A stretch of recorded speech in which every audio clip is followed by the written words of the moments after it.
Welcome to In the Word, a study of the International Bible School lesson. Join Dr. Lee Magnus, Professor Emeritus of Bible, and Dr. Bill Gwaltney, Professor Emeritus of Bible, both from Milligan College, as they bring you their thoughts and knowledge of the study of the Sunday School lesson for the day. Now, here is Dr. Magnus. Good morning. Welcome to In the Word this Sunday. We're grateful that you've joined us this Lord's Day for another lesson from God's Word. We hope that you can be in worship this morning as well, but whether you can or are not able to do that, we're glad that you're in the Word with us here as we continue our study on the concept of covenant in the Old and pretty soon in the New Testament as well. And I'd like to welcome Dr. David Roberts back with us. Glad you're with us, Dave. Good to be here. Dr. Gwaltney, our host and longtime teacher, is not able to be with us again this week. We'll look forward to his return soon, but in the meantime, it's great doing this with you. Good to be here. I mentioned last week that we were colleagues on the Milligan faculty. We also have a long-standing connection with the two longtime teachers of this series, yes, Dr. Gwaltney and Dr. Webb, right? Henry Webb, yeah, yes. I'm sure many of our viewers will remember Dr. Webb, who was my teacher at Milligan. He was my teacher and senior minister when I was a student youth minister under him. So you worked with him, yes, at one of the churches in this area. Right. I later became youth minister at that same church, right. But Dr. Webb was no longer the minister Yeah. there. So, but we both came to Milligan's faculty at about the same time. And yeah, we were junior professors with Dr. Gwaltney, Dr. Webb as senior professors. right. So it's an interesting. And you know, it was interesting. I was a little nervous coming back to be colleagues with two professors that we had revered so much yes, as their students, but they were both just as welcoming as could be. They were and very supportive. easy to work with. So we express to our viewers great admiration and appreciation for Dr. Webb and Dr. Gwaltney, and glad to be a part of continuing their ministry yes, here with our series In the Word. Well, we've been talking about covenant all this quarter, and we've come to the last unit now, which emphasizes the everlasting covenant. Last week, we learned that although God is a faithful covenant maker and covenant keeper, that sometimes those that He makes covenant with can be unfaithful. Right. Yeah. And when the covenant is made, the expectation is that both parties will maintain it. Mm-hmm. And if one party breaks it, that breaks the covenant. And God is faithful. Mm-hmm. The question is, are we? Right. Well, now we come to a prophetic text in the book of Jeremiah, which talks about this concept of covenant, but promises a new covenant, and as we'll see, a new kind of covenant, not just a new one, but a new kind of covenant. And this is going to be a fascinating passage to study in Jeremiah because of all of its close connections with the New Testament as we kind of ease over into the New Testament concept of covenant. This passage isn't limited to the book of Jeremiah. Right. It shows up again in the New Testament. In very frequently and in important ways. Yes. Well, since we're talking about a passage from Jeremiah, maybe we should remind ourselves briefly about Jeremiah and the context in which this passage appears. Jeremiah was a prophet who ministered right near the end of the southern kingdom, Judah, right before its final destruction to the Babylonians. Right. He's known as the weeping prophet because God's call to him was to give the bad news that because of their sins, the judgment was coming, the kingdom would be lost. And he was told at the very beginning, it's going to be a frustrating ministry. Mm-hmm. You're going to have a hard head because they're not going to listen. but it's a message that's got to be delivered. Yeah. And as a result, I mean, that certainly came true because Jeremiah ministered as a prophet during the kingship of several weak kings near the end of Judah's existence. And they were forever wanting some word from the Lord from him, hoping that the word from the Lord would say something like, I'll rescue you from the Babylonians, or I'll prevent their invasion or their destruction. But Jeremiah said, well, no, the only word from the Lord I have is that destruction is coming. Same thing I've been telling you all along. Yeah. You know, is there any word from the Lord? Yes. So he did have a very hard ministry, lots of rejection from the kings, put in stocks, abuse, thrown in jail. So he had a very rough time of it. Interestingly enough, since we were talking last week about the everlasting priesthood, the covenant of a lasting priesthood, Jeremiah himself was not only a prophet, he was a priest. Right. And so he was from a family of priests that lived just north of Jerusalem. Jeremiah, we must say, in spite of the difficulty of his ministry, did remain faithful to God throughout all of this. He did. He was no Jonah, who ran from his ministry when things got difficult. Unlike Jonah, who didn't want to deliver God's message to a people, Jeremiah did, and did it faithfully. And he was faithful even after the kingdom was destroyed. He tried to get the remnant to remain there and to remain faithful. And they rebelled and virtually kidnapped him, carried him off to Egypt. And he was faithful even there. Yeah, seems to have ended his life in a kind of exile in Egypt. Well, our passage is from Jeremiah 31. And although the prophecies of Jeremiah are pretty dark and dire, because he's prophesying a coming invasion and destruction and exile, this is kind of a breath of fresh air, isn't it? It's the book of consolation. The one good part of Jeremiah's book is these few chapters together here. I really hope our viewers will go back and read this whole chapter. I did before our lesson preparation today, and it was really wonderful to read it. It's a chapter full of good news of God's plan to rescue His people after their destruction and exile, to restore them not only to nationhood but to the land that they were taken from.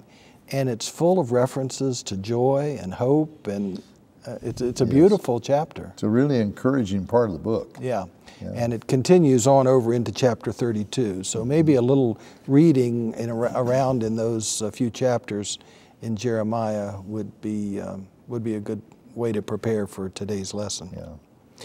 Well, we have this promise of a new covenant there, as our lesson title gives it. So maybe you can read the passage for it, and for us, and we'll talk about it. It's Jeremiah 31, 27 to 34, and the New International doesn't have the first word, which is "behold" or "listen up." All right. But it's well, even though it's not there, we'll listen. So read on. The days are coming, declares the Lord, when I will plant the kingdoms of Israel and Judah with the offspring of people and of animals. Just as I watched over them to uproot and tear down and to overthrow, destroy, and bring disaster, so I will watch over them to build and to plant, declares the Lord.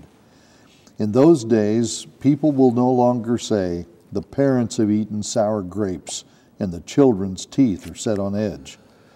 Instead, everyone will die for their own sin. Whoever eats sour grapes, their own teeth will be set on edge. The days are coming, declares the Lord, when I will make a new covenant with the people of Israel and with the people of Judah. It will not be like the covenant I made with their ancestors when I took them by the hand to lead them out of Egypt, because they broke my covenant, though I was a husband to them, declares the Lord. This is the covenant I will make with the people of Israel after that time, declares the Lord. I will put my law in their minds and write it on their hearts. I will be their God, and they will be my people. No longer will they teach their neighbor or say to one another, know the Lord, because they will all know me, from the least of them to the greatest, declares the Lord. For I will forgive their wickedness and will remember their sins no more.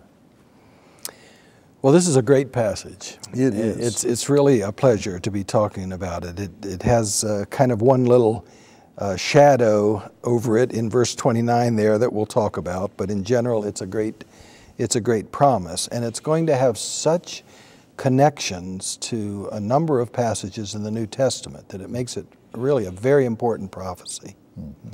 Okay, you got our attention. You say that the word behold has been left out of the NIV, but this is really to capture their attention. Days are coming. Now that speaks of a future fulfillment, Right. but it doesn't sound like it's too far off. Yes, they're on imminent. the verge. Yeah, so days are coming. Now, what about this language of planting and offspring? The word offspring is actually the word seed, which of course has a double meaning. It can refer to the seed of plants, but then also human offspring. Right. And so we have this metaphor of sowing seeds here. And the connection to the first chapter of Jeremiah is just amazing, because chapter 31 harks back to the very call that Jeremiah had when God said, you're the man who's got to bring the message. Right. And notice here in our text, in verse 28, the message is to uproot and tear down, to overthrow, destroy, and bring disaster. So there's a lot of bad news in the message that Jeremiah is supposed to bring. But there is also some good news, because it goes on to say to build and to plant. Right. And that speaks of a time of restoration. Yeah.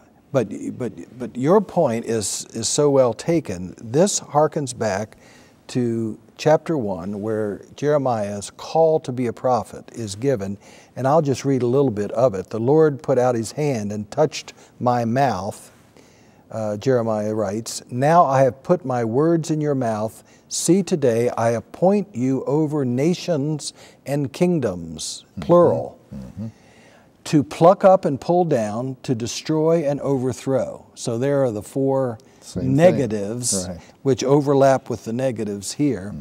But then he adds, to build and to plant. Yeah. So this is an almost exact quotation of the original call. And here it comes later in Jeremiah's prophecy, but he never outlives his call, does he? And Jeremiah's book is not chronologically exact all the way through. It's the messages were delivered chronologically, but then apparently were scattered when they were recorded. Right. And so it hops back and forth. Yeah. But this message in chapter 31, as you're saying, is right on the verge of the fall and the promise that there will be a restoration. This one comes late in his ministry. I think there's very little doubt about that. And it's interesting that he never quite outlived those earlier, that original call. That's a good thing, isn't it? If we never outgrow our call. You're right. If we never do that. Yeah. Well, the word watch is certainly emphasized here as well in verse 28. Just as I watched over them, so I will watch over them. That also connects to his call, doesn't it? Chapter 1, yes. Yeah, well, help remind us of the symbolism of watching. Jeremiah was called to identify, what do you see? And it was an almond tree. And God said, the word for almond, shaked, is the same as connected to the shoked, the watch. And it was a visual reminder of God watching over his people and Jeremiah's message that he was to tell them about it. Yeah. So there's this play on words and this visible symbol of the almond branch,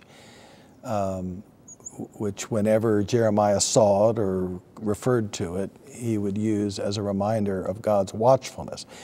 God's watchfulness has a negative and a positive to it. God is watching to keep His will, and His will sometimes involves punishment, and it certainly does with the Babylonian captivity and invasion and destruction.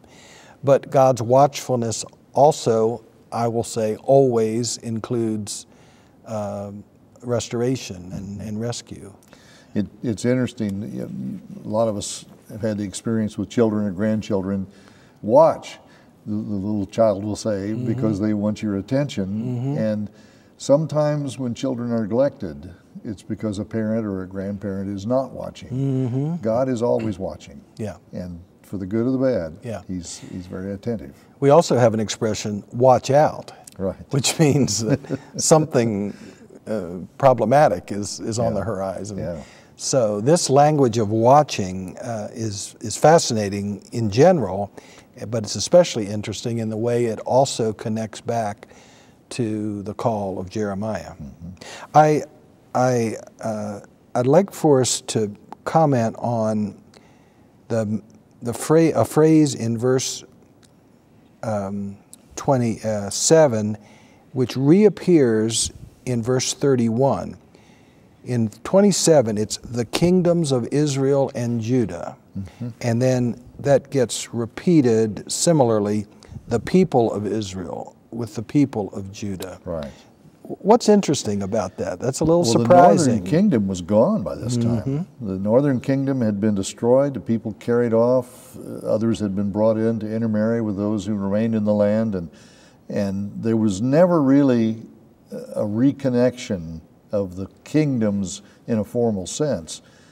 But the promise that Jeremiah has here is that the people of the two kingdoms will be brought back to the wholeness of the people of Israel that God had called to be His people in the beginning, the covenant He first made. Yeah, this is partly this is part of the testimony to God's faithfulness here, because it's not just that one little tribe is going to be restored from captivity, but that the whole covenant people of God will be restored.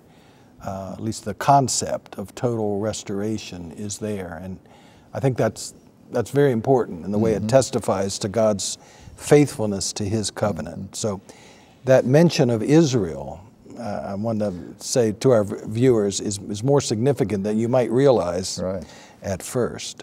Well, tell us about sour grapes. Yeah, verses 29 and 30 are an unusual little insert here before we come back to this idea of a new covenant. What we have here is a expression that is more often connected with Ezekiel. Chapter 18. Where Ezekiel quotes these very words more prominently. Now, Ezekiel was a prophet who is living in Babylonian captivity at the same time as Jeremiah during the last days is preparing them for a even bigger captivity and destruction. And so they share this message. And the claim is, no longer will people say the parents have eaten sour grapes, the children's teeth are set on edge. This is evidently a reference to people blaming earlier generations for the suffering that they are going through. So these are people, there were 3 waves of invasion by the Babylonians, 3 waves of exile, getting worse every time. And it had been easy for people to say, oh, we're suffering because of our parents' unfaithfulness. They didn't worship Yahweh. They didn't obey the law of Yahweh. And both Jeremiah and Ezekiel appear to be saying, no, not so fast. You're guilty here as well. It sounds like a current, it's not my fault. It's my DNA, my genetics, or my upbringing, or my environment. My parents didn't raise me right, and it's not my fault. Yeah, and of course, sometimes parents are at fault with child rearing, but it's also a convenient excuse Right. sometimes for not to take responsibility. Israelite people did have a very strong sense of corporate responsibility, and we see that they would have gotten this from throughout their history, where one person or one group of people would violate the will of God, and the whole community would suffer as a result of it. But that's not only part of biblical history, that is just part of human experience. It is. I mean, you just think of how often a whole nation or a whole group of people or a whole community has suffered because of the foolish disobedience of one or a small group. And individuals, as much as we tend to think individually all the time, we're not separated from others. And, Right. and what one person does affects family, affects community. It's more than just what you think. Do you remember when an elementary school teacher would punish the whole class because Right. one person had thrown a spit wad or something like that? I don't know. It seemed unfair, but what we have here is the reality of corporate responsibility and individual responsibility. I think they're both at play, but here they're talking about the problem of using that as an excuse. So that's 29 and 30. Now we come to the great verse 31, Jeremiah 31:31. That's one worth remembering. Yes. 31:31. The days are coming, I will make a new covenant with the people of Israel and the people of Judah. Well, we already know this concept of covenant. We've talked about that a couple times. I wanted to mention this word new.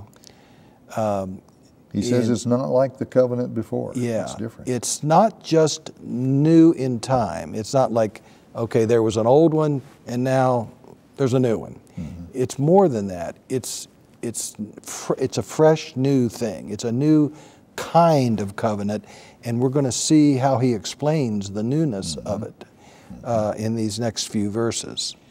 Verse 32, it will not be like the covenant I made with their ancestors when I took them out of Egypt.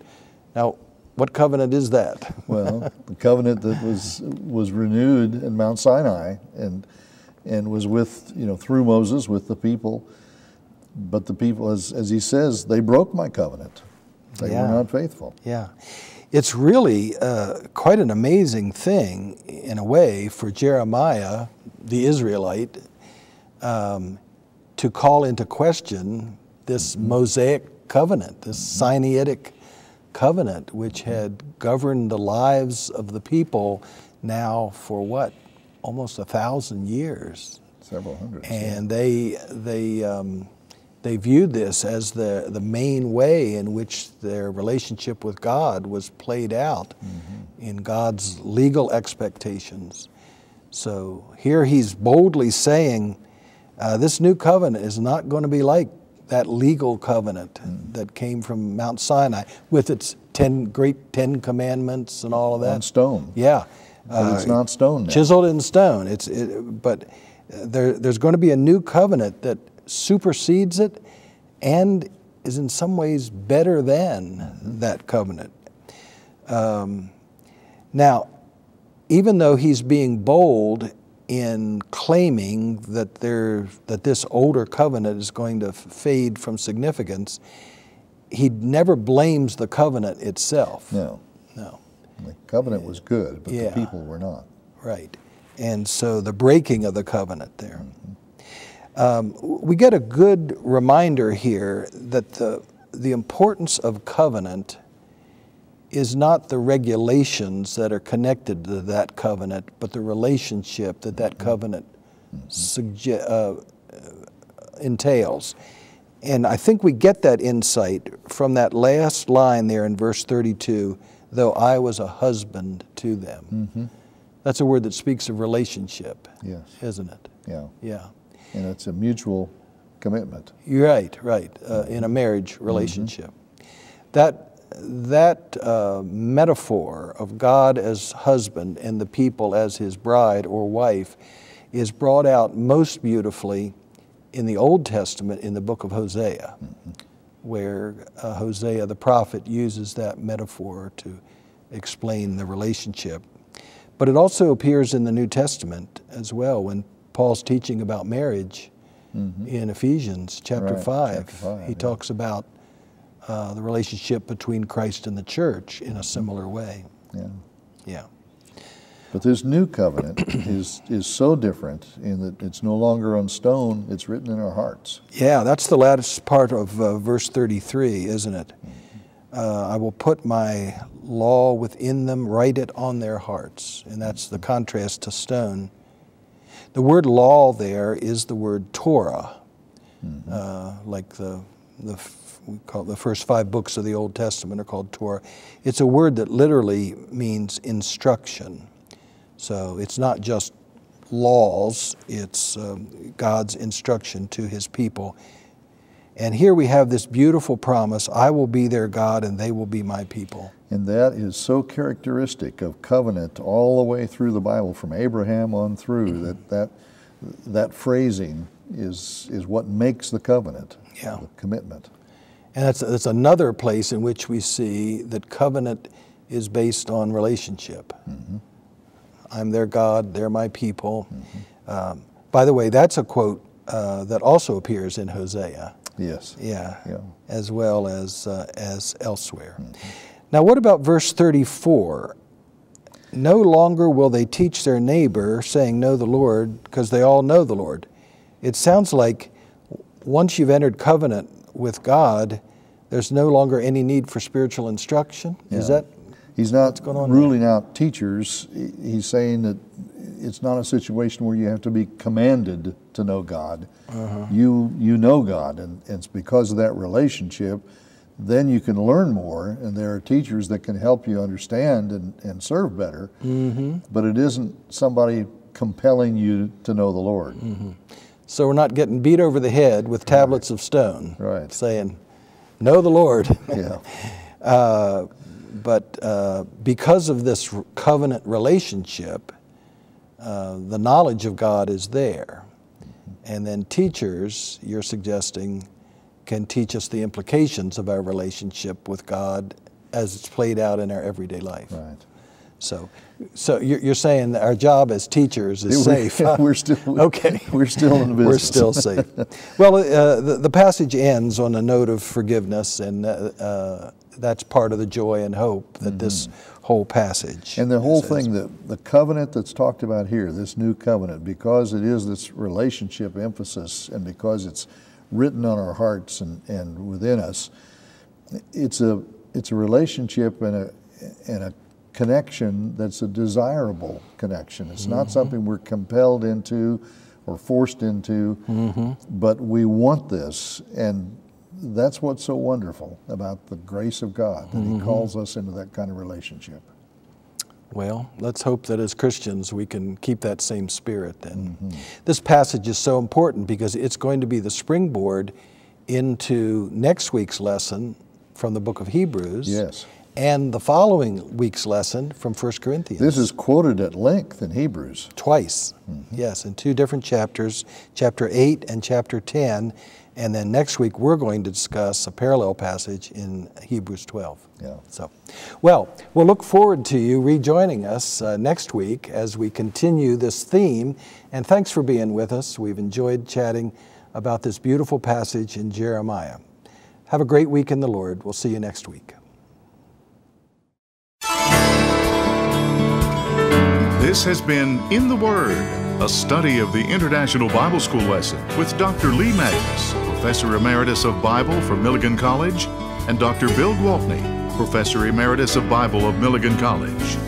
Join us again next week for another lesson from the International Bible School lesson text. This has been a production of the First Christian Church Television Ministries.